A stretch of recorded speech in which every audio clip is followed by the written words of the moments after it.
ప్రభుత్వాలు ప్రవేశపెట్టే పథకాల గురించి చాలాసార్లు సరైన సమాచారం లేక అందాల్సిన వారికి వాటి ప్రయోజనాలు అందడం లేదు. ఇదిగో ఇప్పుడు కేంద్ర ప్రభుత్వం తీసుకొచ్చిన జాతీయ కుటుంబ లబ్ధి పథకం కూడా అలాంటిదే. సాగు భూమి లేని, ఎలాంటి ఆధారము లేని గ్రామీణ పట్టణ ప్రాంతాల్లోని పేద ప్రజల కుటుంబాలు రోజువారీ తిండి కోసమే కష్టాలు పడుతూ ఉంటాయి. అలాంటిది వారి కుటుంబాల్లో ఎవరైనా మరణిస్తే వారి అంత్యక్రియలకు కూడా డబ్బు లేని పరిస్థితి ఉంటోంది. ఇలా ఎవరైనా మరణిస్తే ప్రభుత్వం తరపున గతంలో స్పాట్ అసిస్టెంట్స్ లాగా 5,000 రూపాయలు బాధిత కుటుంబాలకు ఇచ్చేవాళ్ళు.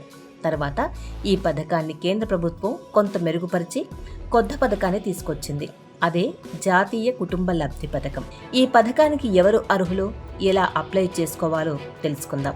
ఇంటి పెద్ద మరణించిన సందర్భంలో ఈ జాతీయ కుటుంబ లబ్ధి పథకం NFBS కింద ఆ కుటుంబానికి ఒకసారి సహాయంగా 20,000 రూపాయలు అందిస్తారు.